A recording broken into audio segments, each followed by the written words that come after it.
create a photo colleague on Instagram story.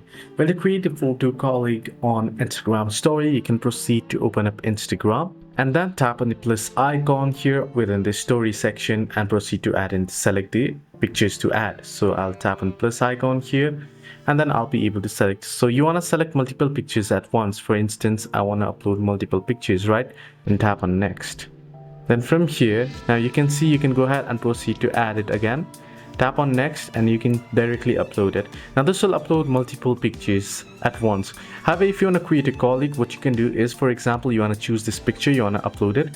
You can edit it this way and you can keep it right here, right? Now you want to tap on the icon here at the top and then add the photo option. Again, select photo option.